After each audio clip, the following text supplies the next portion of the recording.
کبھی پکڑنے والے کی طرح پکڑ لیا۔ اے قریشیو، کیا تمہارے کافر ان کافروں سے کچھ بہتر ہے؟ یا تمہارے لیے اگلی کتابوں میں چھٹکارا لکھا ہوا ہے؟ یا یہ کہتے ہیں ہم غلبہ پانے والی جماعت ہے، ان قریب یہ جماعت شکست دی جائے گی اور پیٹھ دے کے بھاگے گی، بلکہ قیامت کی گھڑی ان کے وعدے کے وقت ہے، اور قیامت بڑی سخت اور کڑوی چیز ہے۔ آیت نمبر 47، بے شک گنہگار گمراہی میں اور عذاب میں ہے، اور جس دن وہ اپنے منہ کے بل آگ میں گھسیٹے جائیں گے، ان سے کہا جائے گا کہ دوزخ کی آگ لگنے کا مزہ چکھو، بے شک ہم نے ہر چیز کو ایک مقررہ انداز سے پر پیدا کیا ہے، اور ہمارا حکم صرف ایک دفعہ ایک کلمے ہی ہوتا ہے، جیسے آنکھ کا جھپکنا، اور ہم نے تم جیسے بہتروں کو ہلاک کر دیا۔ بس کوئی ہے نصیحت لینے والا؟ اللہ ہم سب نصیحت حاصل کرتے ہیں۔ جو کچھ انہوں نے عمال کیا سب نام اعمال میں لکھے ہوئے ہیں، اور اسی طرح ہر چھوٹی بڑی بات بھی لکھی ہوئی ہے۔ یقیناً ہم ڈر رکھنے والی جنتوں اور نہروں میں ہیں، راستی اور عزت کی بیٹھک میں، قدرت والے بادشاہ کے پاس انشاءاللہ تعالی۔ اچھا جی، سورہ رحمان آتی ہے، بڑی خوبصورت سورت ہے، اور اس کے وہی تاثیر والی بات کریں تو اس پہ تو ڈاکٹرز بھی کہتے ہیں کہ اس کی یہ تاثیر ہے کہ اس کو ایک ڈیتھ بیڈ والے پیشنٹ کے پاس بھی لگا دی جائے تو بھی اس میں بہتری کے آثار آ جاتے، ایون وہ اس کو محسوس کرتے ہیں، اس کو اپنی جو ان کے انسٹرومنٹس ہیں اس میں وہ محسوس کرتے ہیں کہ اس کے بندے کی طبیعت میں کتنی بہتری آتی ہے کہ جب وہ سورہ رحمان کی تلاوت لگائی ہوتی ہے۔ اس سورت کے نام سے اس کے موضوع کا گہرا تعلق ہے۔ اس سورت میں شروع سے آخر تک رحمان کی رحمت کی ثمرات کا ذکر کیا جا رہا ہے، اور بعض اسکالر اس کو مکی قرار دیتے ہیں، اور ایک روایت سے پتہ چلتا ہے کہ مکہ معظمہ کے ابتدائی دور میں نازل ہوئی۔ اور حضرت عروہ بن زبیر کی روایت ہے کہ ایک روز صحابہ کرام نے آپس میں کہا کہ قریش نے کسی کو بلند آواز سے قرآن پڑھتے نہیں سنا، ہم میں سے کون ہے جو ان کو ایک مرتبہ کلام پڑھ کر سنا ڈالے؟ حضرت عبداللہ بن مسعود نے کہا میں یہ کام کرتا ہوں۔ صحابہ نے کہا ہمیں ڈر ہے کہ وہ تم پہ زیادتی کریں گے، ہمارے خیال میں کسی ایسے شخص کو یہ کام کرنا چاہیے جس کا خاندان زبردست ہو، تاکہ اگر قریش کے لوگ اس پہ دست درازی کریں تو اس کے خاندان والے اس کی حمایت کے لیے اٹھ کھڑے ہوں۔ حضرت عبداللہ بن مسعود نے فرمایا مجھے یہ کام کر لینے دو، میرا محافظ اللہ ہے۔ پھر وہ دن چڑھے حرم پہنچے اور پورے زور سے سورہ رحمان پڑھنی شروع کر دی۔ قریش کے لوگ پہلے تو سوچتے رہے کہ عبداللہ کہہ کیا رہا ہے، پھر جب انہیں پتا چلا یہ وہ کلام ہے جسے محمد صلی اللہ علیہ وسلم پیش کر رہے ہیں تو وہ ان پہ ٹوٹ پڑے، ان کے منہ پہ تھپڑ مارے، مگر حضرت عبداللہ نے پرواہ نہ کی، پڑھتے جاتے پٹتے جاتے، جب تک ان کو ہوش رہا پڑھتے چلے گئے۔ آخر کار جب اپنا سوجا ہوا منہ لے کے اپنے ساتھیوں کے پاس آئے تو ساتھیوں نے کہا ہمیں اس بات کا ڈر تھا۔ انہوں نے جواب دیا آج سے بڑھ کر یہ دشمن خدا میرے لیے کبھی اتنے ہلکے نہ تھے، تم کہو تو کل پھر انہیں قرآن سناؤں۔ سب نے کہا بس اتنا ہی کافی ہے، جو کچھ وہ نہیں سننا چاہتے تھے وہ تم نے سنا دیا۔ حضرت عبداللہ بن عمر سے روایت ہے کہ ایک مرتبہ حضور صلی اللہ علیہ وسلم نے سورہ رحمان صحابہ کرام کے سامنے تلاوت فرمائی، پھر آپ نے لوگوں سے فرمایا کیا وجہ ہے کہ تم میں سے ویسا جواب نہیں سن رہا جیسے جنہوں نے اپنے رب کو جواب دیا؟ لوگوں نے عرض کیا وہ کیا جواب تھا؟ آپ صلی اللہ علیہ وسلم نے فرمایا کہ جب میں اللہ کے اس ارشاد پہ پہنچتا تھا فَبِأَيِّ آلَاءِ رَبِّكُمَا تُكَذِّبَانِ، تو وہ جواب میں کہتے تھے اے ہمارے پروردگار ہم تیری کسی نعمت کو نہیں جھٹلاتے، حمد تیرے ہی لیے ہے۔ تو بہرحال جب یہ الفاظ پوری صورت میں 31 ٹائمز آئے ہیں آئی تھنک، جب بھی الفاظ آئے آپ سب نے جہاں جہاں بیٹھے ہیں آپ نے یہ الفاظ ضرور کہنے، میں بھی ساتھ آپ کے ریپیٹ کروں گی تاکہ میں بات یاد ہو جائے اور سورہ رحمان کا ادب بھی پورا ہو جائے۔ اس صورت میں جن اور انس دونوں کو خطاب کیا گیا ہے، اس میں اللہ تعالیٰ نے اپنی شان، اپنی نعمتوں کا تذکرہ کیا ہے، رحمان ہونے کی حیثیت سے اپنی رحمت کا اظہار کیا ہے، اور یہ قرآن بھی اس کی رحمت کا نتیجہ ہے، اور انسان کو علم البیان سے نوازا ہے، اس کی رحمت کا مظہر ہے۔ چلیں جی پڑھتے ہیں ہم۔ اعوذ باللہ من الشیطان الرجیم، بسم اللہ الرحمن الرحیم۔ الرحمن علم القرآن خلق الانسان علمہ البیان الشمس والقمر بحسبان والنجم والشجر يسجدان والسماء رفعها ووضع الميزان۔ رحمان نے قرآن سکھایا، پہلی آیت میں پتا چل گیا کہ قرآن اللہ تعالیٰ کی کتاب ہے، اور کہتے ہیں اہل عرب کے جواب میں یہ جو کہتے تھے نا قرآن محمد صلی اللہ علیہ وسلم کسی انسان سے سیکھتے ہیں، تو یہاں اللہ تعالیٰ نے بتا دیا کہ اللہ نے اپنے پیغمبر کو سکھایا اور پیغمبر نے امت کو سکھایا ہے، اور اس صورت میں اللہ نے اپنی بہت سی نعمتیں گنوائی ہیں، چونکہ تعلیم قرآن جو ہے ایک بہت بڑی نعمت ہے۔ اللہ اپنے بندوں پہ بڑا مہربان ہے، اس نے ان کو پیدا کیا، بولنا سکھایا، اختیار دیا، ہدایت کا انتظام کیا، اندھیروں میں بھٹکنے کے لیے چھوڑا نہیں، رسول اور کتاب دی، خالق نے ہدایت کا انتظام کر کے اپنے بندوں کا حق ادا کیا، اور خالق کی ذمہ داری ہے کہ اپنی مخلوق کی رہنمائی کرے۔ تو اللہ تعالیٰ نے اس کتاب نازل کر کے زندگی گزارنے کا طریقہ بتایا۔ اللہ تعالیٰ نے بتایا کون سا راستہ جنت کا ہے اور کون سا جہنم کا ہے۔ رحمان نے قرآن سیکھا، اس نے انسان کو پیدا کیا، اس نے اور اسے بولنا سکھایا۔ علامہ البیان، یہ کتنا بڑی، بہت اللہ کی ہر نعمت بہت بڑی ہے، لیکن یہاں پہ صرف بولنے کی بات دیکھیں۔ رحمان اللہ کی صفت ہے، بہت مہربان، زیادہ رحم کرنے والا۔ اس کی رحمت کا اظہار کیا ہے؟ اس قرآن کے ذریعے انسان کو پیدا کر کے اس کو بھٹکنے کے لیے چھوڑا نہیں، اللہ تعالیٰ نے رہنمائی کے لیے کتاب بنا دی۔ جیسے اب دنیا میں کوئی چیز لیتے ہیں نا تو اس کے ساتھ ایک مینول بک آتی ہے، اللہ نے انسان کو بنایا تو سب یہ مینول بک کی قرآن مجید دی، اور پھر نبی کو بھیجا کہ تعلیم لوگوں کو سکھائیں، اور پھر یہ انتظام فرمایا ایک نسل کے بعد دوسری نسل اس کو تعلیم دیتی جائے، یعنی کہ کتاب کو ہم آگے سے آگے صدقہ جاریہ اس کتاب کے علم کو آگے سے آگے سب تک پہنچاتے جائیں۔ اور اس میں سب سے بڑا امپورٹنٹ کام آتا ہے بیان، آپ کی زبان کا۔ انسان کی بولنے کی جو قوت دی ہے، اس پہ انسان کو تمام جانوروں پہ ایک فضیلت حاصل ہے۔ اب آپ دیکھیں کہ بعض طاقتیں جانوروں کی بہت انسانوں سے زیادہ ہے، جیسے کسی کی سونگنے کی حس بہت زیادہ ہوتی ہے، کسی کی دیکھنے کی حس بہت زیادہ ہوتی ہے، کوئی جسمانی طاقت میں جانور بہت زیادہ ہوتے ہیں، لیکن بولنے کی قوت ایسی صفت ہے جو دوسرے جانوروں سے ممتاز کر دیتی ہے۔ آپ جانوروں کو بہت کچھ سکھا سکتے ہیں، لیکن آپ ان کو بولنا نہیں سکھا سکتے۔ اگر طوطا بھی سیکھتا ہے تو وہ ریپروڈیوس کرتا ہے، اپنی عقل سے وہ کچھ کم ہی بولتا ہے، یا اگر بولتا ہے تو بے معنی باتیں کرتا ہے۔ انسان اپنے جذبات، اپنے احساس، اپنی عقل، اپنی سوچ، جو کچھ انسان نے سیکھا ہوتا ہے، جو کچھ اس نے دیکھا ہوتا ہے، جو کچھ اس نے سوچا ہوتا ہے، اس کو اللہ تعالیٰ نے ایک وے آؤٹ دینے کا طریقہ سکھایا ہے، اس زبان کے طریقے سے اور ایک احسن طریقے سے۔ آپ دیکھیں بعض اوقات ایسا ہوتا ہے کہ ہم بہت غم میں بھرے ہوتے ہیں، اگر آپ بولنا چاہتے ہیں لیکن منہ سے کچھ نکلتا نہیں، بڑی دردناک کیفیت ہوتی ہے۔ تو اسی طرح عام زندگی میں انسان بتا نہیں سکتا تو وہ کیا کرتا ہے؟ تو بڑا مشکل ہوتا۔ تو یہاں پہ اللہ تعالیٰ نے انسان کو زبان دی ٹو ایکسپریس ہمسیلف۔ آپ دیکھتے ہیں انسانوں کے درمیان میں اچھے تعلقات، بیٹر کمیونیکیشن کی سب سے بڑی وجہ کیا ہوتی ہے؟ زبان۔ جہاں لیک آف کمیونیکیشن ہوتی ہے وہاں اس کا مطلب ہے کہ آپ نے اچھی طرح کمیونیکیٹ نہیں کیا، تو اس میں کیا ہے؟ اس میں زبان کا رول ہوتا ہے۔ پھر آپ دیکھیں ایک زبان بکرے کے منہ میں بھی ہوتی ہے، بلی کے منہ میں بھی ہوتی ہے، ڈوگی کے منہ میں بھی ہوتی ہے، تو آپ یہ دیکھتے ہیں، لیکن وہ اس طرح اظہار نہیں کر سکتے جس طرح ہم اپنی اس زبان سے آپ اظہار کر سکتے ہیں۔ پھر آپ دیکھتے ہیں کہ زبان کے اندر کوئی ہڈی نہیں ہے، ٹھیک ہے؟ پھر آپ دیکھتے ہیں کہ بولنے کے لیے کان دیے، اور اگر کان نہ ہوتے تو پھر ہم کیسے بولتے؟ زبان دی، بولنا سکھایا، ہم اپنی مرضی سے جو کچھ چیزیں ہیں ہم بولتے جاتے ہیں، اور ہم دیکھتے ہیں کہ جو زبان اللہ کی نعمت ہے، ہم اللہ کے ذکر میں کتنا استعمال کرتے ہیں، کتنا اس کو پڑھنے میں تلاوت کے لیے استعمال کرتے ہیں۔ تو یہاں پہ انڈائریکٹلی ہمیں یہ اشارہ مل رہا ہے کہ اللہ نے قرآن کی تعلیم دی، اور تعلیم دینے کے لیے زبان کا استعمال کیا۔ سن کر پھر بولنا اور آگے پہنچانا کتنا ضروری ہے۔ اگر انسان اپنی نعمت پہ شکر ادا کرے تو سوچیں، تو آپ یہ دیکھیں کہ اگر آپ اس زبان سے تلاوت نہیں کر رہے اور کہتے ہیں قرآن کے بغیر دل کیا ہوتا ہے؟ اجڑے ہوئے گھر کی مانند ہوتا ہے، ایک ویران گھر کی طرح۔ تو قرآن کیا ہے؟ ایک تھراپی ہے۔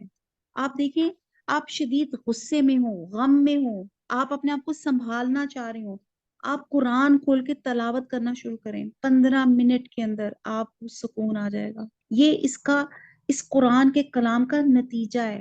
اور اسی لیے اللہ کے رسول نے بہت سے طریقے بتائے کہ جب میں سے کسی کو غصہ آئے تو خاموش ہو جائیں، وہ جگہ چھوڑ دیں، اللہ کی کتاب پڑھنا شروع کریں، رونا آتا ہے تو رو لیں، بولنا چاہتا ہے تو بول لیں۔ یہ ایک بہترین تھراپی ہے۔ ایکچولی حضرت لقمان ایک غلام تھے ایک جگہ، جب پہلے تو اپنے آقا نے ان سے کہا کہ یہ بکرا لو، اس کو ذبح کرو، اس میں سے سب سے اچھی چیز لے کر آؤ، تو وہ سب سے اچھی 2 چیزیں لے آؤ، تو وہ دل اور زبان لے آئے۔ تو پھر ایک دفعہ ایک موقع پہ پھر ان کے آقا نے ان کو کہا یہ بکری ذبح کرو، اس میں سے سب سے بری چیز لے آؤ، تو حضرت لقمان پھر دل اور زبان لے آئے۔ تو انہوں نے کہا کہ یہ تم اچھی بھی ہی لے آئے اور برا بھی ہی لے آئے، تو انہوں نے کہا کہ یہ دل اور زبان، جن کا اچھا وہ انسان اچھا، جس کا دل اور زبان گندا اس کا وہ انسان گندا۔ اور آپ دیکھیں کہ زبان آپ کی ظاہری عکاسی کرتی ہے اور دل آپ کی اندر کی عکاسی کرتا ہے۔ بہرحال اللہ کا بہت شکر ادا کرنا چاہیے، اسی پہ اکثر مجھے میری امی بھی اکثر یہ، اکثر آپ لوگوں کو بھی ہوتا ہے کہ سائمہ بولتی ہے تو پھر بولتی چلی جاتی ہے اور وہ سب ہے، تو میں یہ سوچتی ہوں کہ اللہ تعالیٰ نے مجھے زبان عطا فرمائی، اگر میں اس زبان کو اللہ کے کلام کے لیے استعمال نہیں کروں گی، اللہ کے کلام کے لیے استعمال نہیں کروں گی، تو اس کا حق نہیں ادا ہوگا۔ آگے ہم کرتے ہیں پٹر پٹر باتیں کرتے ہیں، گھنٹوں باتیں کرتے رہتے ہیں فونوں پہ، تو اللہ کے کلام پڑھتے ہوئے ہماری زبانیں کیوں رک جاتی ہیں؟ بہرحال اللہ کے رحمان کی بہت بڑی اللہ تعالیٰ نے جو ہمیں نعمت دی ہے، زبان دی ہے، خدا را اس زبان سے غیبت، جھوٹ، گالی، برے کاموں کے لیے مت استعمال کریں، چغلیوں کے لیے مت استعمال کریں، اس قرآن سے، اس کو ذکر سے اس کو تر رکھیں، اس زبان کو۔ آفتاب اور مہتاب مقررہ حساب سے ہیں، اب میں پڑھتی جاؤں گی کیونکہ نعمتیں ہیں اور بے انتہا نعمتیں اللہ تعالیٰ کی۔ آفتاب اور مہتاب مقررہ حساب سے ہیں، اور ستارے اور درخت دونوں سجدے کرتے ہیں۔ اسی نے آسمان کو بلند کیا، اسی نے ترازو رکھی تاکہ تم تولنے میں تجاوز نہ کرو۔ انصاف سے کام لو، مینز انصاف کے ساتھ وزن کو ٹھیک رکھو اور تول میں کم نہ دو۔ اسی نے مخلوق کے لیے زمین بچھا دی جس میں میوے ہیں اور خوشے والے کھجور کے درخت ہیں اور بھوس والا اناج ہے۔ باپ یہ دیکھیں، اور خوشبودار پھول ہیں۔ بس فَبِأَيِّ آلَاءِ رَبِّكُمَا تُكَذِّبَانِ، بس ہے انسانوں اور جنوں، تم اپنے پروردگار کی کس کس نعمت کو جھٹلاؤ گے؟ تو یہاں پہ ہم نے کیا بات کرنی ہے؟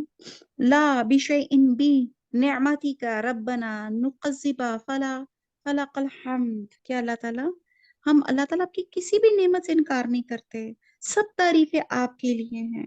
اب یہ انسانوں اور جنوں دونوں سے خطاب ہے، اللہ تعالیٰ اپنی نعمتیں گنوا کے ان سے پوچھ رہا ہے کہ یہ جو میں اتنا احسان کر رہا ہوں اور تم میرے احسان کے منکر ہو رہے ہو اور دوسروں پہ شرک کرنے لگے ہو کہ میرا فلاں کام فلاں کر دیتا ہے، حالانکہ یہ تمام چیزیں اللہ کی نعمتیں ہیں۔ آیت نمبر 40، اس نے انسان کو ایسی آواز دینے والی مٹی سے پیدا کیا۔ یہ ہم بہت نعمتیں ایک ایک ڈیٹیل ڈسکس کر چکے ہیں، بس میں اس کو پڑھتی جاؤں گی اور آگے چلتے جاتے ہیں، سورہ رحمان انشاءاللہ ختم کرتے ہیں۔ اس نے انسان کو ایسی آواز دینے والی مٹی سے پیدا کی جو ٹھیکری کی طرح ہے، اور جنات کو آگ کے شعلے سے پیدا کیا۔ بس تم اپنے رب کی کس کس نعمت کو جھٹاؤ گے؟ اللہ تعالیٰ ہم آپ کی تمام نعمتوں کا اعتراف کرتے ہیں، سب تعریفیں آپ ہی کے لیے ہیں۔ وہ رب ہے دونوں مشرقوں اور دونوں مغربوں کا، تو اے جنوں انسانوں تم اپنے رب کی کس کس نعمت کو جھٹاؤ گے؟ اللہ تعالیٰ ہم آپ کی تمام نعمتوں کا اعتراف کرتے ہیں، سب تعریفیں آپ ہی کے لیے ہیں۔ اسی نے دو دریا جاری کر دیے جو ایک دوسرے سے مل جاتے ہیں، ان دنوں میں ایک آڑ ہے اور اس سے بڑھ نہیں سکتے۔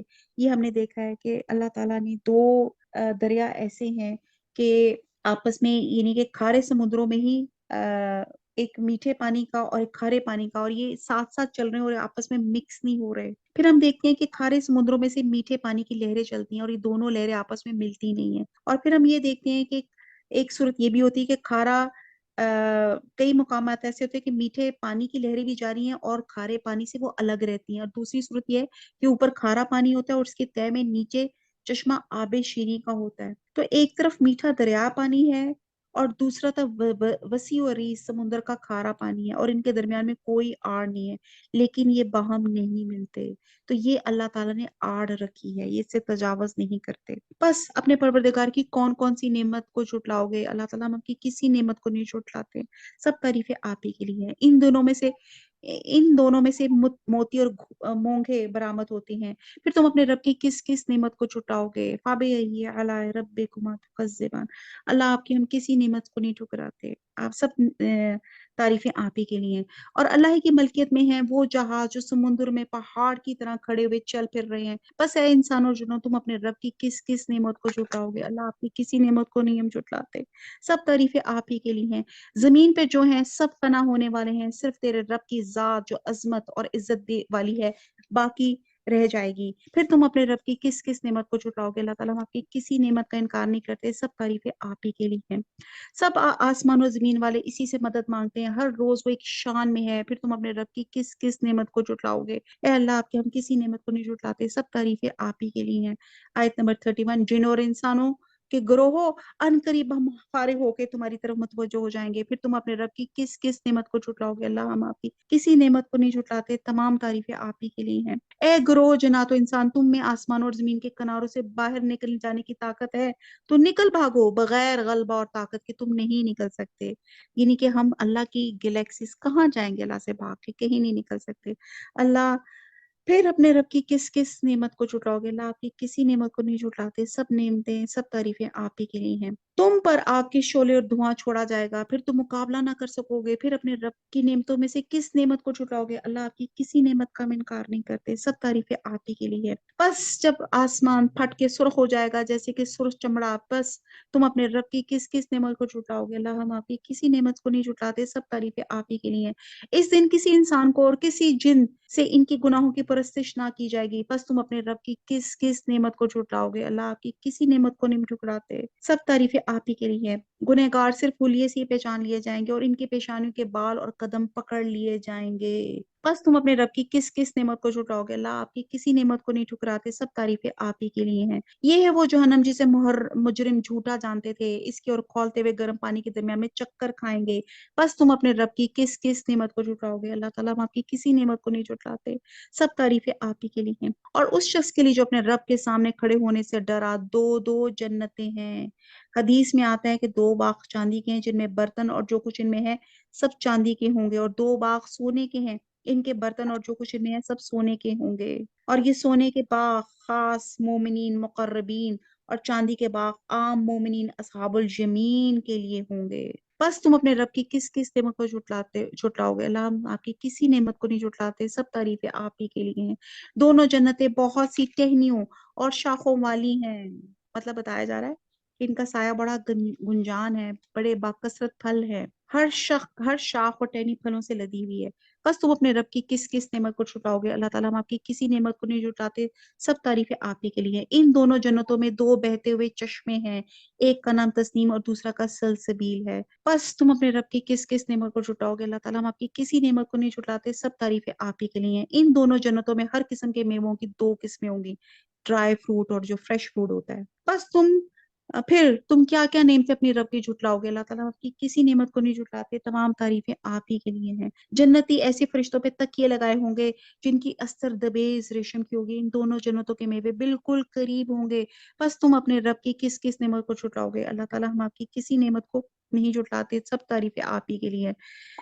وہاں شرمیلی نیچے نگاہیں والی عورتیں حوریں ہیں جنہیں ان سے پہلے کسی جن و انس نے ہاتھ نہیں لگایا۔ بس اپنے پالنے والی کی کس کس نعمت کو جھٹلاؤ گے؟ اب بتایا جا رہا ہے کہ وہاں پہ ورجن ہوں گی، وہ جو لڑکیاں ہوں گی۔ اللہ تعالیٰ ہم آپ کی کسی نعمت کو نہیں جھٹلاتے، سب تعریفیں آپ ہی کے لیے ہیں۔ وہ حوریں مثل یاقوت اور مونگے کے ہوں گی۔ بس تم اپنے پروردگار کی کس کس نعمت کو جھٹلاؤ گے؟ اللہ تعالیٰ آپ کی کسی نعمت سے انکار نہیں کرتے۔ اور احسان کا بدلہ احسان کے سوا کیا ہے؟ بس کیا کیا نعمتیں اپنے رب کی جھٹلاؤ گے؟ اللہ تعالیٰ آپ کی کوئی نعمت نہیں جھٹلاتے، سب تعریفیں آپ ہی کے لیے ہیں۔ اور ان کے سوا دو جنتیں اور ہیں۔ حوروں کے حسن کے بارے میں آتا ہے کہ ان کے حسن و جمال ان سے ان کی پنڈلی کا گودا گوشت اور ہڈی سے پیچھے سے نظر آئے گا۔ اور جنتیوں کی بیویاں اتنی حسین و جمیل ہوں گی، اگر ان میں سے ایک عورت اہل عرض کی طرف جھانک لے گی تو آسمان و زمین کے درمیان کا سارا حصہ چمک اٹھے گا اور خوشبو سے بھر جائے گا، اور اس کا سر کا دوپٹہ اتنا قیمتی ہوگا کہ دنیا و ما فیہا سے بہتر ہوگا۔ کہتے ہیں حوریں خیموں میں ٹھہرائی جاتی ہیں اور اہل جنت کی بیویاں ان کے ساتھ قصروں میں رہیں گی، اور ان کی سیر گاہوں میں خیموں میں حوریں بیٹھی ہوں گی جو مومنین کے لیے تفریح کا سامان فراہم کریں گی۔ حدیث سے معلوم ہوتا ہے حوریں مومن خواتین سے مختلف خواتین ہوگی۔ حضرت ام سلمہ سے روایت ہے کہ میں نے رسول صلی اللہ علیہ وسلم سے پوچھا، یا رسول اللہ، دنیا کی عورتیں بہتر ہیں یا حوریں؟ حضور صلی اللہ علیہ وسلم نے جواب دیا، دنیا کی عورتوں کو حوروں پہ وہی فضیلت حاصل ہے جو ابرے کو استر پر ہوتی ہے۔ میں نے پوچھا کس بنا پہ؟ فرمایا ان عورتوں نے نمازیں پڑھی ہیں، روزے رکھے ہیں، عبادتیں کی ہیں۔ تو اس حدیث سے معلوم ہوتا ہے کہ دنیا میں جو عورتیں ایمان لائیں، نیک عمل کی، دنیا سے رخصت ہوئی، وہ اپنے عمل صالح کی وجہ سے جنت کی حقدار ہوں گی۔ اور رہی حوریں، تو یہ وہ لڑکیاں ہیں جو بالغ ہونے سے پہلے فوت ہو جاتی ہیں، ان کو اللہ تعالیٰ بغیر حساب کے جنت میں داخل کرے گا، ان کو جوان اور خوبصورت بنا کے جنت کی نعمتوں کے ساتھ جنتیوں کو عطا فرمائے گا۔ کہتے ہیں ایک بوڑھی، اللہ کے رسول نے کہا کہ جنت میں تمام جوان لوگ ہوں گے، تو ایک بوڑھی نے کہا کیا میں نہیں ہوں گی؟ تو آپ نے کہا ایک حدیث کا مفہوم ہے، شاید میں تھوڑا سا غلط بیان کر رہی ہوں جلدی کی وجہ سے. تو آپ نے کہا کہ جنت میں کوئی بوڑھا نہیں جائے گا، تو جس پہ وہ عورت جو بوڑھی عورت ہے اس نے کہا کہ میں بھی نہیں جاؤں گی. تو اس میں اللہ کے رسول نے بتایا کہ یہاں پہ سب جوان ہو کے خوبصورت ہو کے جائیں گے. یعنی کہ جو آج ہم اینٹی رنکل اور بوٹاکس والا جو استعمال کریں، اللہ کے ہاں سب کیا ہوگا، اللہ تعالیٰ سب کو جوان کر کے خوبصورت کر کے جنت میں اللہ تعالیٰ سب کو لے کے جائیں گے. آمین انشاءاللہ تعالیٰ. اللہم انی اسألک جنت الفردوس. اس کے سوا 2 جنتیں اور ہوں گی. بس تم اپنے پرورش کرنے والے کی کس کس نعمت کو چھٹاؤ گے؟ اللہ تعالیٰ آپ کی کسی نعمت کو نہیں چھٹاتے، سب تعریفیں آپ ہی کے لیے ہیں. دونوں گہری سبزی سبز سیاہی مائل ہیں، یعنی کہ کثرت سبزے کی وجہ سے. اور بتاؤ اب اپنے پروردگار کی کس کس نعمت کو چھٹاؤ گے؟ اللہ تعالیٰ آپ کی کسی نعمت کو نہیں ہم چھٹاتے، سب تعریفیں آپ ہی کے لیے ہیں. ان میں 2 جوش سے ابلتے ہوئے چشمے ہیں. پھر تم اپنے رب کی کون کون سی نعمت کو جھوٹ ہونا کہہ رہے ہو؟ اللہ تعالیٰ ہم آپ کی کسی نعمت سے انکار نہیں کرتے، سب تعریفیں آپ ہی کے لیے ہیں. ان دونوں میں میوے اور کھجور اور انار ہوں گے. کیا اب بھی رب کی کسی نعمت کی تکذیب تم کرتے ہو؟ اللہ تعالیٰ آپ کی کسی نعمت کی تکذیب نہیں کرتے، سب تعریفیں آپ ہی کے لیے ہیں. ان میں نیک سیرت خوبصورت عورتیں ہیں. پس تم اپنے رب کی کس کس نعمت کو چھٹاؤ گے؟ اللہ تعالیٰ آپ کی کسی نعمت کو نہیں چھٹلاتے، سب تعریفیں آپ ہی کے لیے ہیں. گوری رنگت کی حوریں جنتی خیموں میں رہنے والی ہیں. پس اے انسانوں اور جنوں، تم اپنے رب کی کس کس نعمت کو چھٹاؤ گے؟ اللہ تعالیٰ آپ کی کسی نعمت کو نہیں چھٹلاتے، سب تعریفیں آپ ہی کے لیے ہیں. آیت نمبر 74. ان کو ہاتھ نہیں لگایا کسی انسان یا جن نے ان سے قبل، بس اپنے رب پروردگار کی کون کون سی نعمت کے ساتھ تم تکذیب کرتے ہو؟ اللہ تعالیٰ آپ کسی نعمت کی تکذیب نہیں کرتے، سب نعمتیں آپ ہی کے لیے ہیں. حدیث میں نبی صلی اللہ علیہ وسلم نے فرمایا کہ جنت میں موتیوں کے خیمے ہوں گے اور ان کا عرض 60 میل کا ہوگا، اور اس کے ہر کونے میں جنتی کے اہل ہوں گے، اور جس کو دوسرے کونے والے نہیں دیکھ سکیں گے، اور مومن اس میں گھومے گا. سبحان اللہ. سبز مسندوں اور عمدہ فرشوں پہ تکیہ لگائے ہوئے ہوں گے. بس اے جنوں اور انسانوں، تم اپنے رب کی کس کس نعمت کو جھٹاؤ گے؟ تیرا پروردگار کا نام بابرکت ہے، جو عزت و جلال والا ہے.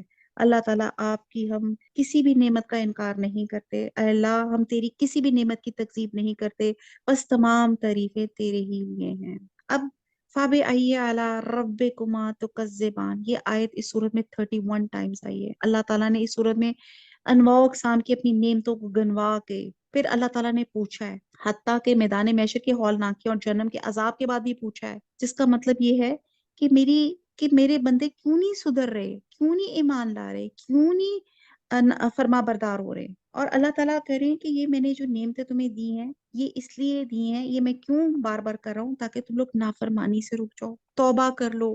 قلب اللہ تعالیٰ یہیں پہ ہم ختم کرتے ہیں. اللہ تعالیٰ اللہم انی اسألک قلب سلیم، اللہم انی اسألک جنت الفردوس، اللہم انی اسألک جنت الفردوس، اللہم انی اسألک جنت الفردوس، اللہم انی اسألک جنت الفردوس. کل الحمدللہ ہماری سورہ رحمان تک ہمارا مکمل ہوا تھا، سورہ رحمان مکمل ہوئی تھی، اور آج ہم شروع کریں گے سورہ واقعہ. اعوذ باللہ من الشیطان الرجیم، بسم اللہ الرحمن الرحیم. اذا وقعت الواقعہ، اذا وقعت الواقعات لیس لوقعتها قاذبہ. اللہ تعالیٰ فرما رہے ہیں کہ جب قیامت قائم ہو جائے گی، واقعہ یا قیامت کا واقعہ، یہاں اس سے مراد ہے کہ جب قیامت قائم ہو جائے گی جس کے واقع ہونے میں کوئی چھوٹی نہیں، پست کرنے والی اور بلند کرنے والی ہوگی، جبکہ زمین زلزلے کے ساتھ ہلا دی جائے گی، پہاڑ بالکل ریزہ ریزہ کر دیے جائیں گے، پھر وہ مسل پراگندہ غبار کے ہو جائیں گے. اب یہاں پہ اللہ سبحانہ تعالیٰ نے قیامت کا نقشہ کھینچا ہوا ہے، اور واقعہ بھی قیامت کے ناموں میں سے ہے. اور ان آیات کا پس منظر کچھ یوں ہے کہ جب حضور صلی اللہ علیہ وسلم نے مکہ میں لوگوں کے سامنے قرآن پیش کیا تو انہوں نے بڑے تعجب سے کہا کہ یہ کیا دنیا، اس کا نظام درم برم ہو جائے گا، پہاڑ ٹوٹ جائیں گے، تمام انسان کیا دوبارہ زندہ ہوں گے، اللہ کے آگے حساب کتاب پیش کیا جائے گا؟ کہتے تھے یہ تو ناممکن ہے، عقل سے بعید ہے، ایسے تو ہو ہی نہیں سکتا. تو اس کے جواب میں فرمایا جا رہا ہے واقعہ، یہ ضرور واقعہ ہوگا، قیامت برپا ہوگی، آخرت وجود میں آئے گی، کسی کو پس کر دے گی.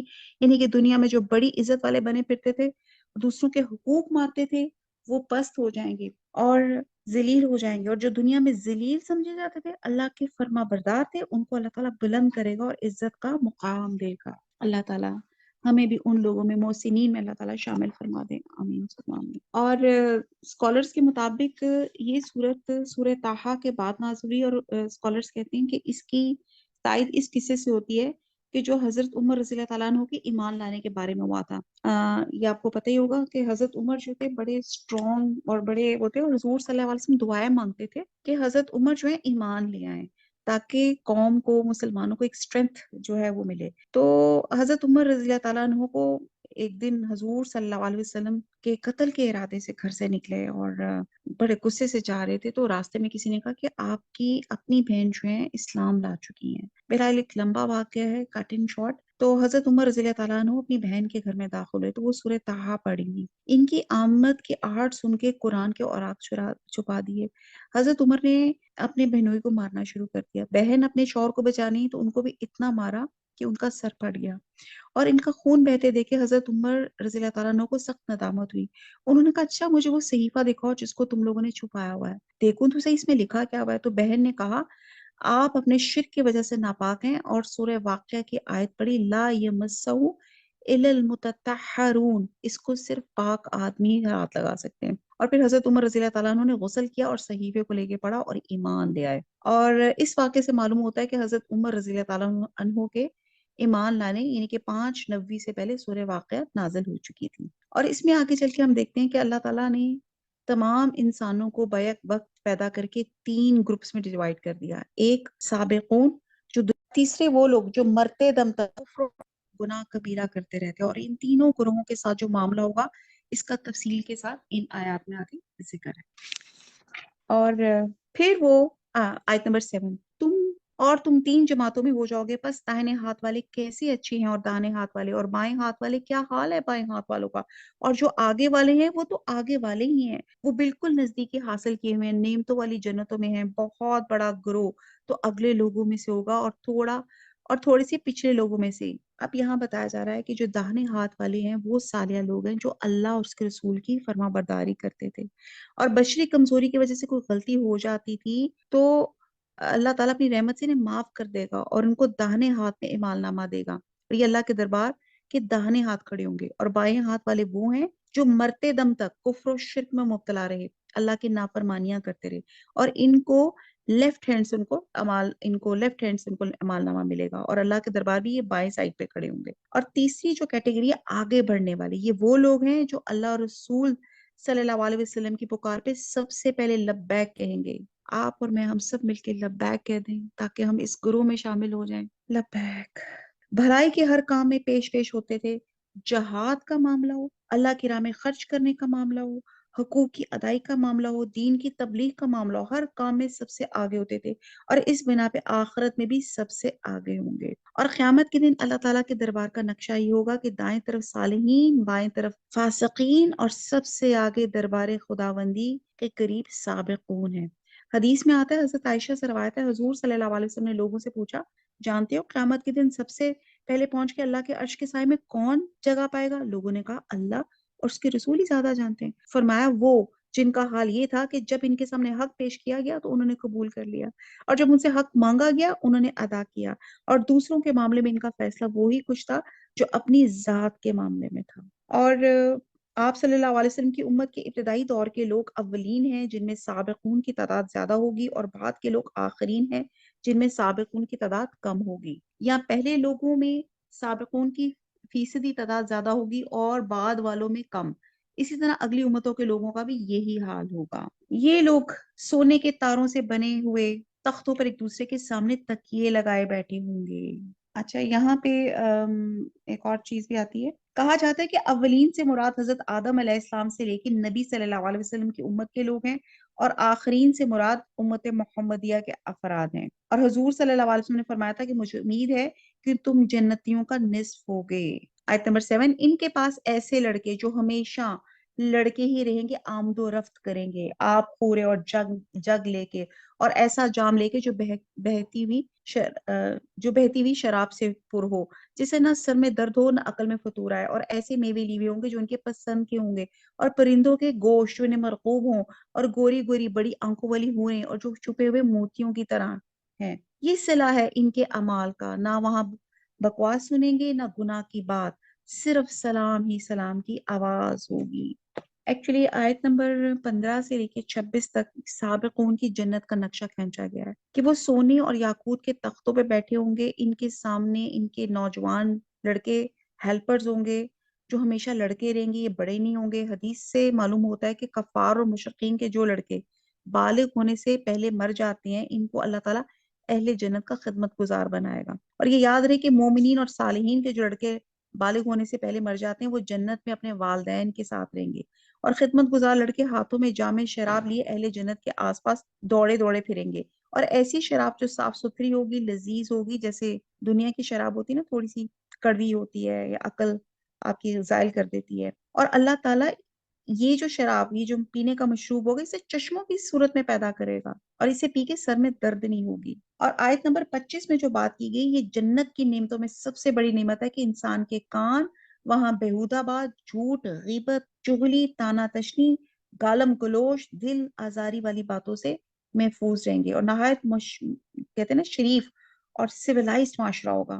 اور یہاں بتایا جا رہا ہے کہ جنت میں آپ کی قدورتیں، بغض اور اناد نہیں ہوگا، وہاں صرف سلام ہی سلام ہوگا انشاءاللہ تعالی۔ آیت نمبر 27، اور داہنے ہاتھ والے کیا ہی اچھے ہیں داہنے ہاتھ والے۔ اب اس آیت میں داہنے ہاتھ والوں کی جنت کا ذکر کیا گیا ہے کہ ان خوش نصیب لوگوں کو بہت خوبصورت جنت ملے گی۔ امت کی یہ صالحین حضور صلی اللہ علیہ وسلم کی امت کے ابتدائی دور میں بھی باکثرت ہوں گے، اور بعد کے دور کے لوگوں میں بھی باکثرت ہوں گے، اور یہ ایک خوشخبری ہے۔ آیت نمبر 28، وہ بغیر کانٹوں کے اور بیروں کے اور طے بطے کیلوں اور لمبے لمبے سائے اور بہتے ہوئے پانی بکثرت پھلوں میں، جو نہ ختم ہوں گے نہ روک لیے جائیں گے، اور اونچے اونچے فرشوں میں ہوں گے۔ ہم نے ان کی بیویوں کو خاص طور پہ بنایا ہے، ہم نے انہیں قواریاں کر دیا۔ اب یہاں پہ جنت کا ایک نقشہ ہے، پکچرائزیشن اللہ تعالیٰ کہہ رہی ہیں۔ حدیث کا ایک مفہوم ہے کہ جنت کے ایک درخت کے سائے تلے ایک گھڑ سوار 100 سال تک چلتا رہے گا، تب بھی اس کا سایہ ختم نہیں ہوگا۔ اور یہاں پہ جنت میں ملنے والی بیوی اور حور عین کا ذکر ہے، اور یہ کہتے ہیں کہ حور ولادت کے عام طریقے سے پیدا شدہ نہیں ہوں گی، بلکہ اللہ تعالیٰ خاص طور پہ انہیں جنت میں اپنی قدرت خاص سے بنائے گا۔ اور جو دنیاوی عورتیں ہوں گی وہ بھی حوروں کے علاوہ اہل جنت کو بیویوں کے طور پہ ملیں گی، اور ان میں بوڑھی کالی بد شکل جس طرح کی بھی ہوگی، سب کو اللہ تعالیٰ جنت میں جوانی اور حسن و جمال سے نوازے گا۔ نہ کوئی بوڑھی بوڑھی رہے گی، نہ کوئی بد شکل رہے گا، اور سب باکرا کواری کی حیثیت سے ہوں گی۔ اور کہتے ہیں کہ حدیث میں آتا ہے کہ سب جنتی مور لیس 33 سال کی عمر کے ہوں گے۔ اور ان آیات میں دنیا کی ان عورتوں کا ذکر ہے جو اختیار سے ایمان لائیں، عبادت کی۔ آیت نمبر 35 سے آکے جو آنورڈ آیت ہے 35 سے 7 تک، کہ ان آیات میں دنیا کی ان خوبصورت ان عورتوں کا ذکر ہے جو اپنے اختیار سے ایمان لائیں، عبادت کی، اللہ اور رسول کی فرما برداری کے کام کی۔ اللہ تعالیٰ ان کو خوبصورت جوان اور کنواریاں بنا کے جنت میں داخل کرے گا۔ حدیث میں ایک روایت ہے کہ ایک بڑھیا نے حضور صلی اللہ علیہ وسلم سے عرض کیا کہ میرے حق میں جنت کی دعا فرمائیں۔ آپ نے فرمایا میں جنت میں کوئی بڑھیا داخل نہ ہوگی، اور وہ روتی ہوئی واپس چلی گئی۔ آپ صلی اللہ علیہ وسلم نے لوگوں کو فرمایا اسے بتاؤ کہ وہ بڑھاپے کی حالت میں داخل نہیں ہوگی۔ سب جنتی عورتیں آپس میں ہم عمر ہوں گی اور اپنے شوہروں کی ہم عمر ہوں گی۔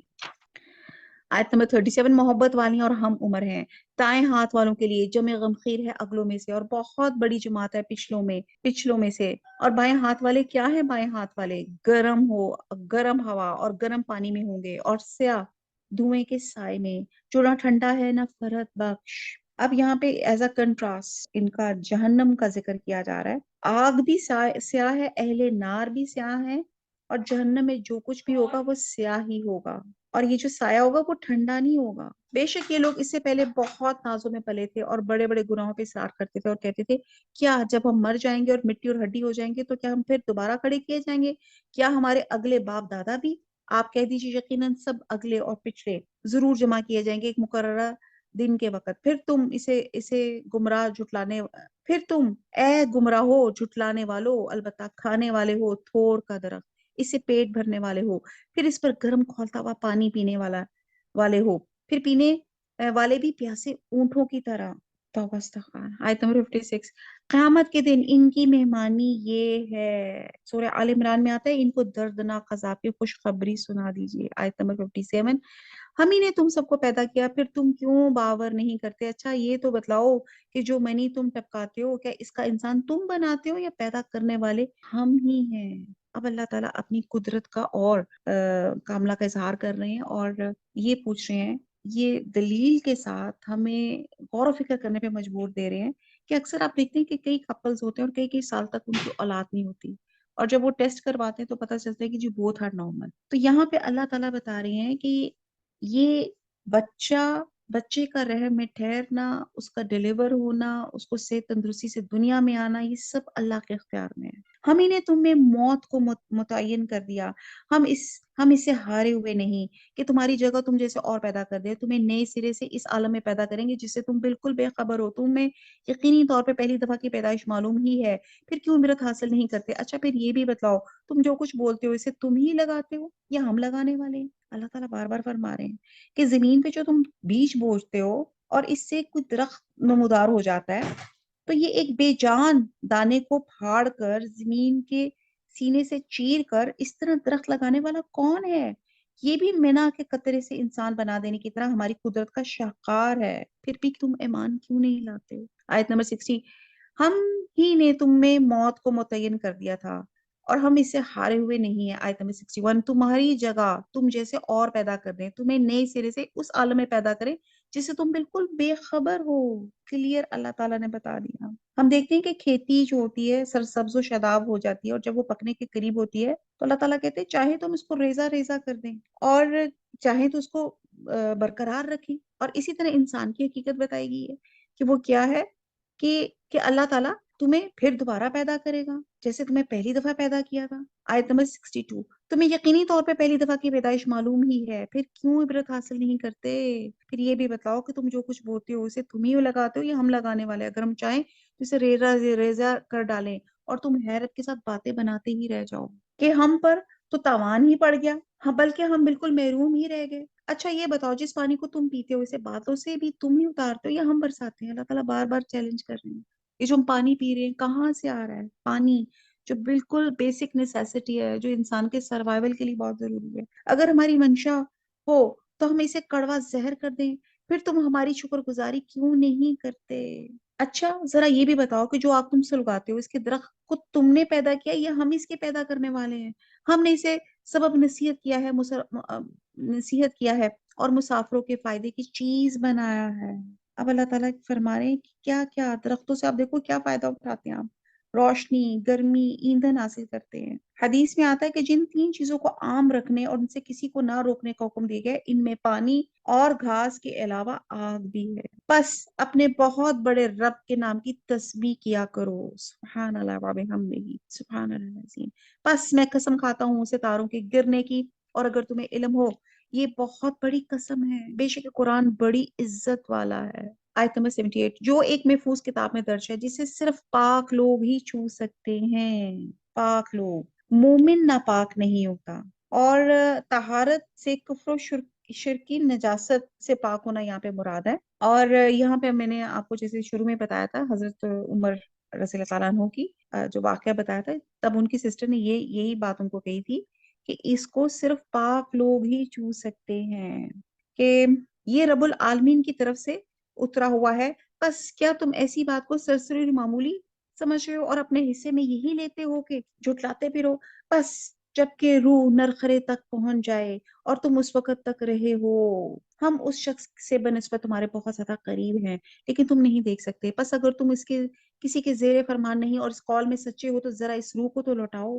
بس جو کوئی بارگاہ الہی سے قریب کیا ہوا ہوگا اسے تو راحت ہے اور غذائیں ہیں اور آرام والی جنت ہے، اور جو شخص داہنے ہاتھ والوں میں سے ہے تو بھی سلامتی ہے تیرے لیے، تو داہنے ہاتھ میں سے ہے، لیکن اگر کوئی جھٹلانے والے گمراہوں میں سے ہے تو کھولتے ہوئے گرم پانی کی مہمانی اور دوزخ میں جانا ہے۔ یہ خبر سراسر حق اور قطعاً یقینی ہے، بس تو اپنے عظیم الشان پروردگار کی تسبیح کر، فسبح بسم ربک العظیم، یعنی کہ روح نکلتی ہے تو کہا جا رہا ہے کہ جن کو تم شریک بنا رہے ہو وہ روح کو لوٹا کے دکھا دے، جن کو تم اللہ کے ساتھ شریک بنا رہے ہو۔ اور اس صورت کے آغاز میں اعمال کے لحاظ سے انسانوں کی جو 3 قسمیں بتائی گئی ہیں، اور ان میں سے پہلی قسم مقربین کے علاوہ سابقین بھی ہے، کیونکہ وہ نیکی کے ہر کام میں آگے آگے ہوتے ہیں اور قبول ایمان میں بھی دوسرے سے سبقت لے جاتے ہیں، اور اپنی اس خوبی کی وجہ سے مقربین بارگاہ الہی قرار پاتے ہیں۔ تو اللہ تعالیٰ ہمیں بھی مقربین بارگاہ الہی اللہ تعالیٰ بنا دے، آمین ثم آمین۔ اور جو دوسری قسم ہے وہ عام مومنین ہے، یہ بھی جنت سے بچ کے جہنم سے بچ کے جنت میں جائیں گے، تاہم درجات میں سابقین سے کم ہوں گے، اور موت کے وقت فرشتے ان کو بھی سلامتی کی خوشخبری سنائیں گے۔ اور تیسری قسم جسے اصحاب المشأمہ کہتا ہے، بائیں ہاتھ والے یا حاملین نحوست، یہ اپنے کفر اور نفاق کی سزا اور اس کی نحوست عذاب جہنم کی صورت میں بھگتیں گے۔ اور حدیث میں آتا ہے وہ کلمے، دو کلمے اللہ کو بہت محبوب ہیں، زبان پہ ہلکے ہیں اور وزن میں بھاری ہیں۔ سب میرے ساتھ پڑھ لیجئے، سبحان اللہ و بحمدہ، سبحان اللہ العظیم۔ سورہ حدید آتی ہے، اعوذ باللہ من الشیطان الرجیم، بسم اللہ الرحمن الرحیم، سبح للہ ما فی السماوات والارض وهو العزیز الحکیم۔ پچھلی صورت بھی تسبیح پہ ختم ہوئی تھی اور یہ صورت بھی تسبیح سے شروع ہو رہی ہے۔ آسمان اور زمین میں جو ہے سب اللہ کی تسبیح کر رہے ہیں، وہ زبردست با حکمت ہے۔ آسمان اور زمین کی بادشاہت اسی کی ہے، وہی زندگی دیتا ہے اور موت بھی، اور وہ ہر چیز پہ قادر ہے، وہی پہلے ہے، وہی پیچھے ہے، وہی ظاہر ہے، وہی مخفی ہے، وہ ہر چیز کو بخوبی جاننے والا ہے۔ امام راضی کہتے ہیں کہ یہ آیت تمام قرآن کا نچوڑ ہے۔ اگر آپ کے دلوں میں شیطان کے وسوسے آ رہے ہوں، نماز میں آپ ایک یکسوئی چاہتے ہوں، تو یہ دعا پڑھا کریں، اور کہتے ہیں یہ آیت 1000 آیات سے بہتر ہے۔ هو الاول والآخر والظاہر والباطن وہو بكل شیء علیم۔ وہی اول بھی ہے، وہی آخر بھی ہے، اور ظاہر بھی ہے اور مخفی بھی ہے، یعنی کہ جو جب کچھ نہ تھا تو وہ موجود تھا، اور جب ساری دنیا ختم ہو جائے گی تو وہ موجود رہے گا، اور اپنی قدرت سے ظاہر بھی ہے اور باطن بھی ہے۔ اور حضرت ابن عباس فرماتے ہیں اگر تمہارے دل میں اللہ تعالیٰ اور دین حق کے بارے میں شیطان کو وسوسے ڈالے تو یہ آیت آہستہ سے پڑھ لیا کرو۔ اور یہ بھی ایک مدنی صورت ہے، اور اس کے مضامین سے پتہ چلتا ہے کہ اس زمانے میں نازل ہوئی جب مدینہ کے مختصر سی اسلامی ریاست کو ہر طرف سے غفار نے اپنے نرغے میں لیا ہوا تھا۔ اور اس صورت کا موضوع انفاق فی سبیل اللہ، اللہ کی تلقین ہے۔ بہرحال اس کو پڑھتے جاتے ہیں اور جو چیزیں ڈسکس کرتے رہتے ہیں ساتھ۔ آیت نمبر 4، وہی ہے جس نے آسمان اور زمین کو 6 دن میں پیدا کیا، پھر عرش پہ مستوی ہو گیا، خوب جانتا ہے اس چیز کو جو زمین میں جائے، جو اس سے نکلے، اور جو آسمان سے نیچے ہے، اور جو کچھ چڑھ جائے اس میں جائے، جہاں کہیں تم ہو وہ تمہارے ساتھ ہے، اور جو تم کر رہے ہو اللہ تعالیٰ دیکھ رہا ہے۔ یہ پوری اللہ کی قدرت کاملہ ہے۔ سورہ انعام میں آتا ہے اور اللہ ہی کے پاس ہے تمام مخفی اشیاء کے خزانے، ان کو کوئی نہیں جانتا بجز اللہ کے، اور تمام چیزوں کو جانتا ہے، جو کچھ خشکی میں ہے، جو کچھ دریاؤں میں ہے، کوئی پتا نہیں گرتا مگر وہ اس کو بھی جانتا ہے، اور کوئی دانہ زمین کے تاریک حصوں میں نہیں پڑتا، نہ کوئی تر اور نہ کوئی خشک چیز گرتی ہے، مگر یہ سب کتاب مبین میں ہے۔ اب کیا چیزیں اوپر نیچے جا رہی ہیں، جیسے بارش، اولے، برف، تقدیر اور احکام جو فرشتے لے کے اترتے ہیں، اور فرشتے انسانوں کے جو عمل لے کے چڑھتے ہیں، جیسے کہ حدیث میں آتا ہے کہ اللہ کی طرف رات کے عمل دن سے پہلے اور دن کے عمل رات سے پہلے چڑھتے ہیں، اور جو کچھ تم کر رہے ہو واللہ بما تعملون بصیر، اللہ دیکھ رہا ہے۔ آسمانوں اور زمین کی بادشاہی اسی کی ہے، تمام کام اسی طرف لوٹائے جائیں گے، وہی رات کو دن میں لے جاتا ہے، وہی دن کو رات میں داخل کرتا ہے، اور سینے کے اندر کی پوشیدگی کا وہ پورا عالم ہے۔ اللہ پر اور اس کے رسول پر ایمان لاؤ، اس مال میں سے خرچ کرو جس میں اللہ تعالیٰ نے تمہیں دوسروں کا جانشین بنایا ہے۔ انفاق کی بات کی جا رہی ہے۔ بس تم میں سے جو ایمان لائے اور خیرات کرے انہیں بہت بڑا ثواب ملے گا۔ تم اللہ پر ایمان کیوں نہیں لاتے؟ حالانکہ خود رسول تمہیں اپنے رب پر ایمان لانے کی دعوت دے رہا ہے، اور اگر تم مومن ہو تو وہ تم میں سے مضبوط عہد و پیمان بھی لے چکا ہے۔ اس آیت کے مخاطب تو مسلمان ہیں، اور وہ مسلمان جو اسلام قبول کر کے دائرہ اسلام میں داخل ہو گئے تھے مگر اسلام کے تقاضے پورے کرنے میں سستی کر رہے تھے۔ یوں لگتا ہے جیسے یہ آیت ہمیں کہی جا رہی کیونکہ ہم بھی سستی کر رہے ہیں۔ ان کو کہا جا رہا ہے کہ اللہ اور اس کے رسول پہ شعور کے ساتھ کانشیس ہو کے ایمان لاؤ، اور مومنانہ طرز عمل اختیار کرو، اور اسلام کی سربلند کرنے کے لیے جہاد اور مال خرچ کرو۔ جہاد میں مال خرچ کرو جو اللہ تعالیٰ نے اپنے نائب کی حیثیت سے تمہیں دیا ہے، یعنی کہ اس سے پہلے تمہارے پاس نہ تھا، کسی اور کے پاس تھا، اس کے بعد یہ تمہارے پاس آ گیا، یہ عارضی ہے، یہ تمہیں تصرف میں دیا گیا ہے۔ اپنے ہاتھوں سے خلوص کے ساتھ خرچ کرو، بڑا اجر ملے گا۔ حدیث میں آتا ہے کہ ایک شخص نے حضور صلی اللہ علیہ وسلم سے پوچھا کہ کس صدقے کا اجر سب سے زیادہ ہے؟ فرمایا یہ کہ تو صدقہ کرے اس حال میں کہ تو صحیح اور تندرست ہو، مال کی کمی کے باعث اسے بچا کے رکھنے کی ضرورت محسوس کرتا ہو، اور تو اسے کام میں لگا کر زیادہ کما لینے کی امید رکھتا ہو۔ اس وقت کا انتظار نہ کر کہ جان نکلنے لگے تو یہ کہے کہ یہ فلاں کو دیا جائے گا اور یہ فلاں کو، اس وقت تو یہ مال فلاں کو جانا ہی ہے۔ بہرحال اس آیت میں دین کو سربلند کرنے کے لیے جہاد پہ خرچ کرنے کو امفسائز کیا گیا ہے، اور پھر آیت نمبر 8 میں کہتے ہیں کہ تم کیسے مسلمانوں کے اللہ کی فرماداری کے لیے تمہارے اندر جذبہ اور حرکت ہی نہیں پیدا ہو رہی۔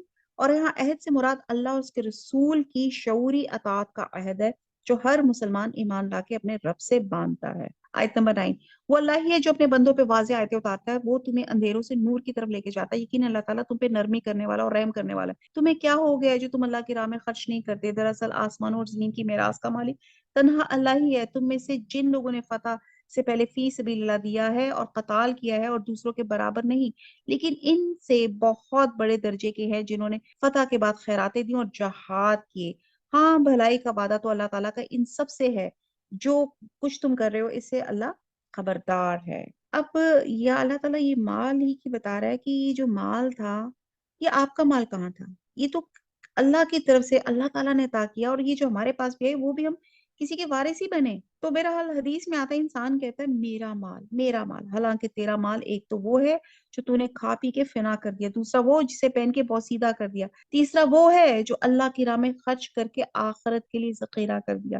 اس کے علاوہ جو کچھ ہے وہ سب دوسرے لوگوں کے حصے میں آئے گا۔ اور یہاں پہ عہد کی جو بات کی جا رہی ہے، عہد الست کی طرف اشارہ ہے۔ اور آیت نمبر 10 میں جسے کہا ہوا ہے کہ اجر کے مستحق دونوں ہی رہیں گے، فتح سے پہلے خرچ اور جہاد کرنے والے اور فتح کے بعد خرچ اور جہاد کرنے والے دونوں ہی سے ہی اللہ نے اجر دینے کا وعدہ کیا ہے۔ اور فتح سے پہلے کفر کا غلبہ تھا اور کفار مسلمانوں کو ختم کرنے کے لیے متحد تھے، اور اسلام کی کامیابی کے دور دور سے کوئی آثار نظر نہیں آ رہے تھے۔ اس وقت جس نے اپنا مال خرچ کیا اور جہاد کیا اس کے لیے بہت بڑا اجر ہے۔ اور فتح سے مراد بعض اسکالرز نے نزدیکی فتح مکہ ہے، اور بعض اسکالرز کے مطابق صلح حدیبیہ ہے، کیونکہ صلح حدیبیہ کے بعد اسلام کے غلبے کے لیے راہیں ہموار ہو گئی تھی۔ اور یہ اس آیت سے یہ اصولی بات معلوم ہوتی ہے کہ جب کبھی کفر اور کفار کا غلبہ ہو، اسلام کے غلبے کے بظاہر کوئی آثار نظر نہ آتے ہوں، تو اس وقت جو جہاد کرے، اپنا مال خرچ کرے، اس کا مرتبہ اس سے بڑا ہے جو اسلام کے غلبے کے بعد جہاد کرے اور مال خرچ کرے۔ کون ہے جو اللہ تعالیٰ کو اچھی طرح قرض دے، پھر اللہ تعالیٰ اس کے لیے بڑھاتا چلا جاتا ہے، اس کے لیے پسندیدہ اجر ثابت ہو جائے۔ اس آیت میں اللہ تعالیٰ نے اپنے بندوں پہ بڑی اللہ تعالیٰ نے مہربانی کی، اور کمال شفقت یہ ہے کہ اس کا دیا ہوا مال بندہ اس کی راہ میں جب خرچ کرتا ہے اور وہ کہتا ہے کہ یہ میرے ذمہ قرض ہے، میں اس کو کئی گنا بڑھا کے دوں گا بشرطے کہ وہ قرض ہنسنا ہو، یعنی دینے والا خالص اللہ کی رضا کے لیے دے، اس کی اپنی کوئی غرض نہ ہو، نہ اس کا دکھاوا ہو، نہ ریاکاری ہو، اور نہ دینے کے بعد احسان جتائے۔ ایسا قرض دینے والے کے ساتھ اللہ تعالیٰ کا وعدہ ہے میں اس کو کئی گنا بڑھا کے واپس کروں گا اور عمدہ اجر بھی دوں گا۔ حضرت عبداللہ بن مسعود سے روایت ہے کہ جب آیت نازل ہوئی تو صحابہ کرام حضور صلی اللہ علیہ وسلم کی زبان مبارک سے اس کو سنا، تو حضرت ابو واحدہ انصاری نے عرض کیا، یا رسول اللہ، کیا ہمارا رب ہم سے قرض چاہتا ہے؟ حضور صلی اللہ علیہ وسلم نے جواب دیا، ہاں۔ تو انہوں نے کہا، ذرا اپنا ہاتھ مجھے دکھائیے۔ آپ صلی اللہ علیہ وسلم نے اپنا ہاتھ ان کی طرف بڑھایا تو انہوں نے آپ کا ہاتھ اپنے ہاتھ میں لے کے کہا، میں نے اپنے رب کو اپنا باغ قرض دے دیا۔ حدیث میں ہے کہ اس باغ میں کھجور کے 600 درخت تھے، اور اس میں ان کا گھر بھی تھا، ان کے بال بچے بھی اس میں رہتے تھے۔ حضور پاک صلی اللہ علیہ وسلم یہ بات کر کے وہ سیدھا گھر پہنچے، بیوی کو پکارا کہ وعدہ کی ماں نکل آؤ، اور میں نے یہ گھر اپنے رب کو قرض دے دیا۔ اور وہ بولی، تم نے نفع کا سودا کیا ہے، اور وعدہ کے ابا اور اپنا سامان اور بچوں کو لے کے باغ سے نکلیں۔ سبحان اللہ، اتنی ہمارے اندر ہو سکتی ہے کہ کتنے ایمان والے صحابی اور ان کی زوجہ بھی اسی ایمان کے لیول کی، انہوں نے نہیں کہا کہ میں کوئی چیز اور پکڑ لوں، کوئی اور چیز دیکھ لوں، نہیں، انہوں نے کہا فوراً نکل پڑی ساتھ ہی باہر۔ اللہ کو قرض سے حسن دینا کا مطلب ہے کہ اللہ کی راہ میں صدقہ و خیرات کرنا۔ یہ مال جو انسان اللہ کی راہ میں خرچ کرتا ہے اللہ کا دیا ہوا ہے، اور اس کے باوجود اسے قرض قرار دیا، یہ اللہ کا فضل اور احسان ہے۔ وہ اس انفاق پر اس طرح اجر دے گا جس طرح قرض کی ادائیگی کی ضرورت ہوتی ہے۔ آیت نمبر 12، قیامت کے دن تو دیکھے گا ایماندار مردوں اور عورتوں کا نور ان کے آگے آگے ان کے دائیں دوڑ رہا ہوگا۔ اور آج تمہیں ان جنتوں کی خوشخبری ہے جن کے نیچے نہریں جاری ہیں، جن میں ہمیشہ کی رہائش ہے، یہ ہے بڑی کامیابی۔ اس دن منافق مرد عورت ایمانداروں سے کہیں گے، ہمارا انتظار تو کرو، ہم بھی تمہارے نور سے کچھ روشنی حاصل کر لیں۔ جواب دیا جائے گا، تم اب پیچھے لوٹ جاؤ اور روشنی کی تلاش کرو۔ پھر ان کے درمیان میں ایک دیوار حائل کر دی جائے گی جس میں دروازہ بھی ہوگا، اس کے اندرونی حصے میں تو رحمت ہوگی، باہر کی طرف عذاب ہوگا۔ اب 12 سے 15 جو آیات ہیں، اس دن سے مراد قیامت کا دن ہے، اور احادیث سے معلوم ہوتا ہے کہ قیامت کے دن تمام انسانوں کو قبروں سے نکال کے حشر کے میدان میں جمع کیا جائے گا، اور اس دوران میں کئی مراحل پیش آئیں گے۔ ایک سٹیج پہ ایسا ہوگا کہ اندھیرا چھا جائے گا، اور یہ مرحلہ پل صراط پہ گزرنے سے پہلے پیش آئے گا، کچھ نظر نہیں آئے گا۔ اس کے بعد نور تقسیم کیا جائے گا، ہر مومن کو نور عطا کیا جائے گا۔ منافق اور کافر اندھیروں میں ٹھوکریں کھائیں گے۔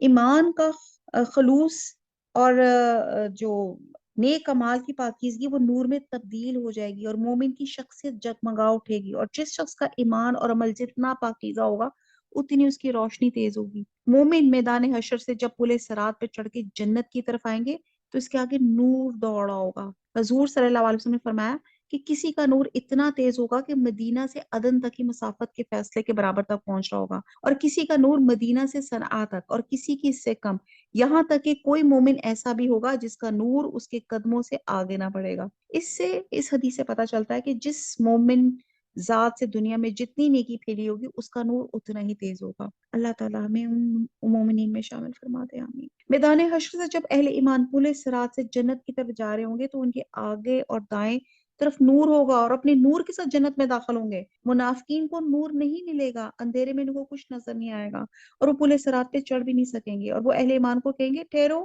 ہماری طرف دیکھو، ہم تم سے نور حاصل کریں۔ وہ کہیں گے نور یہاں نہیں ملے گا، نور حاصل کرنے کی جگہ تم پیچھے چھوڑ آئے ہو، یعنی کہ دنیا۔ اللہ تعالیٰ ہمیں اس دنیا میں ایسے کام کرا لے، اللہ تعالیٰ کہ اس نور کو حاصل کر سکیں۔ دنیا آخرت کی کھیتی ہے، دنیا میں تم خلوص اور شعور کے ساتھ ایمان لاتے اور رب کی رضا کے لیے نیک عمل کرتے تو تمہیں یہاں نور نصیب ہوتا، اور ان کے درمیان میں ایک دیوار حائل کر دی جائے گی، اور مومنین جنت میں داخل ہوں گے اور منافقین عذاب کے لپیٹے میں آ جائیں گے۔ منافقین مومنین کو پکاریں گے، کیا ہم تمہارے ساتھ نہ تھے؟ تمہارے ساتھ نمازیں پڑھتے تھے، روزے رکھتے تھے، زکوٰۃ دیتے تھے، جہاد کرتے تھے؟ مومنین کہیں گے ہاں ہمارے ساتھ تھے، لیکن تم نے اپنے آپ کو فتنے میں ڈال رکھا، تم کفر اور کافرانہ تہذیب سے متاثر تھے، اسلام میں یکسو نہ تھے، تمہیں اسلام کے حق ہونے میں شک تھا، آخرت پہ شک تھا، شیطان نے تمہیں اللہ کے بارے میں دھوکہ دے ڈالا، یہاں تک کہ تم کو موت نے لے آیا۔ آج تمہارا اور کافروں کا انجام ایک ہی ہے۔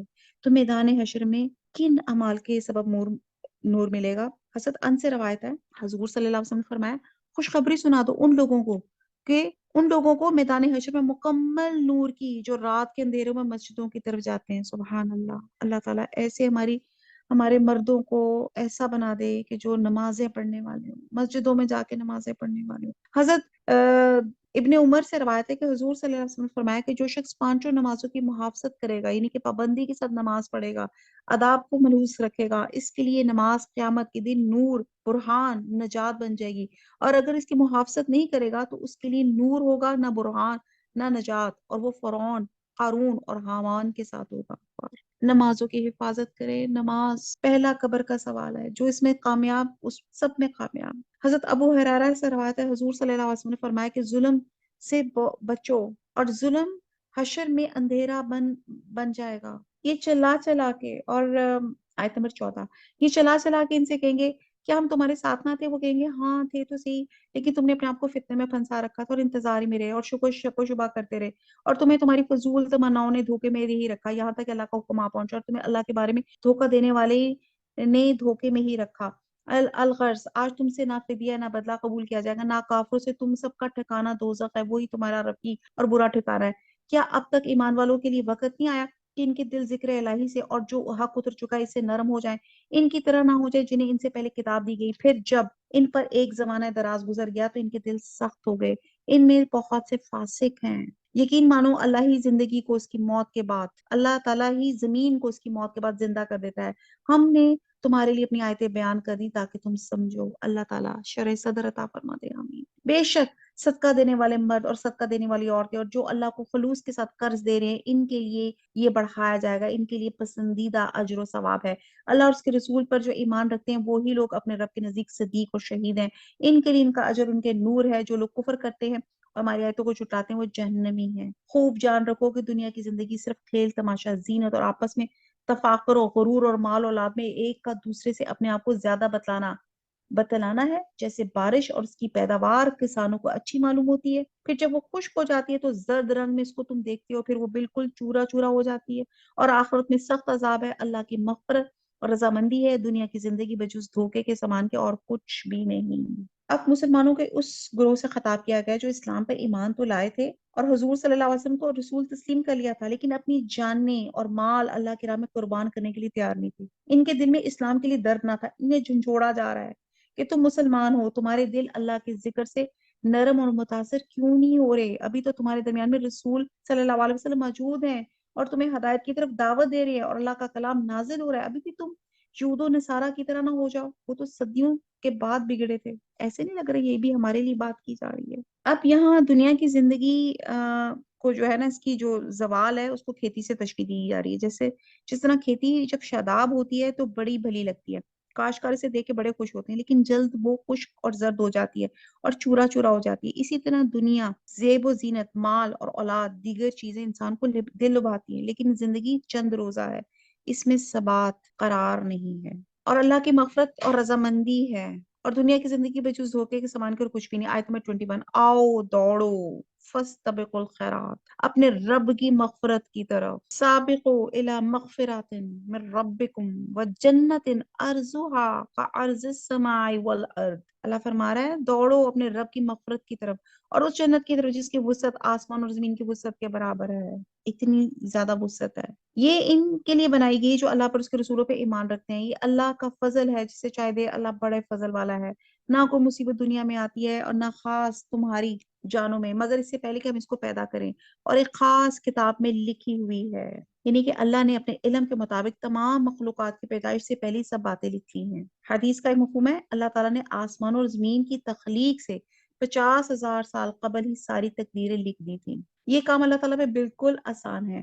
آیت نمبر 23، تاکہ تم اپنے سے فوت شدہ کسی چیز پہ رنجیدہ نہ ہو جایا کرو اور نہ عطا کردہ چیز پہ اترا جایا کرو، اور اترانے والا شیخ غوروں کو اللہ تعالیٰ پسند نہیں فرماتا، اور جو خود بھی بخل کرے اور دوسروں کو بھی بخل کی تعلیم دے، سنو جو بھی منہ پھیرے گا اللہ بے نیاز سزاور حمد و ثنا ہے۔ کہتے ہیں آیت نمبر 2230 میں، ملک میں مصیبت سے مراد زلزلہ، قحط، مالی معاشی بحران، سیلاب وغیرہ ہے، جو اور خود انسان کے اوپر مصیبت سے مراد پریشانیاں، بیماریاں، عزیز و اقارب کی موت، یہ سب چیزیں اللہ تعالیٰ نے مخلوق کو پیدا کرنے سے پہلے لوہے محفوظ یعنی کہ کتاب میں لکھنی ہے۔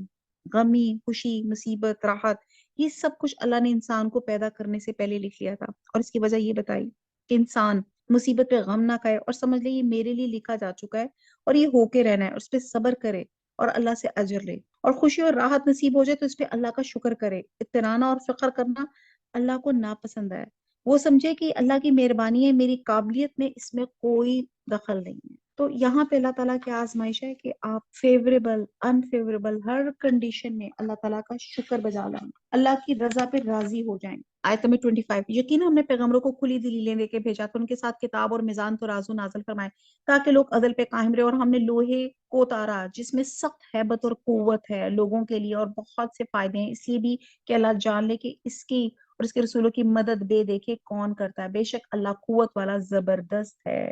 یہاں پہ انڈسٹری کی بات کی جا رہی ہے کہ جو لوہے سے جنگی ہتھیار بنتے ہیں، اور پھر آپ دیکھیں تلوار، نیزہ، بندوق، آپ کی ایٹم بم، جہاز، آپ کی سب میرینز، راکٹ، ٹینک، سب چیزیں جو ہیں، یعنی کہ بہت سی انڈسٹری ہے جو لوہے سے بنتی ہے، جیسے آپ کی چھریاں، چاقو وغیرہ، یہ سب چیزیں تو یہ اللہ تعالیٰ نے پیدا کی، اور ساتھ بتایا جا رہا ہے کہ اللہ یہ بڑی اسٹرانگ چیز ہے، یہ میٹل جو لوہا ہے، لیکن اللہ قوت والا اور زبردست ہے۔ بے شک ہم نے نوح اور ابراہیم علیہ السلام کو پیغمبر بنا کے بھیجا، ہم نے ان دونوں کی اولاد میں پیغمبری اور کتاب جاری رکھی، تو ان میں سے کچھ تو راہ یافتہ ہوئے اور ان میں سے اکثر بہت نافرمان رہے، اور ان کے بعد بھی ہم نے اپنے رسولوں پہ در پہ بھیجتے رہے، اور ان کے بعد عیسیٰ بن مریم کو بھیجا، انہیں انجیل عطا فرمائی، ان کے ماننے والوں کے دلوں میں شفقت اور رحم پیدا کیا، اور ہاں رہبانیت، ترک دنیا تو ان لوگوں نے از خود ایجاد کر لی تھی، ہم نے ان پہ اسے واجب نہ کیا تھا سوائے اللہ کی رضا جوئی کے، سو انہوں نے اس کی پوری رعایت نہ کی، پھر بھی ہم نے ان میں سے جو ایمان لائے تھے انہیں ان کا اجر دیا،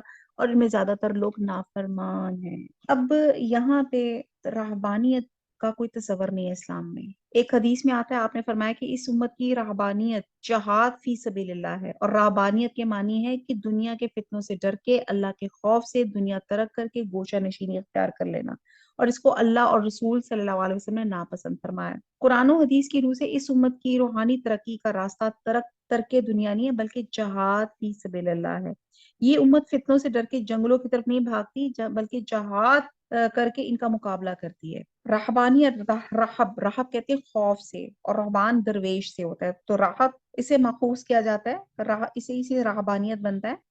اور رہبانیت کا مفہوم ترک دنیا ہے، یعنی کہ دنیا سے لا تعلق ہو کے صحرا میں جا کے اللہ کی عبادت کی جائے۔ اور اس کا پس منظر یہ ہے کہ حضرت عیسیٰ علیہ السلام کے بعد ایسے بادشاہ آئے جنہوں نے تورات اور انجیل میں تبدیلی کر لی، اور جسے ایک جماعت نے قبول کیا، اور انہوں نے بادشاہوں کے ڈر سے پہاڑوں اور غاروں میں پناہ حاصل کر لی، اور یہ اس کا آغاز تھا جس کی بنیاد استرار پر تھی۔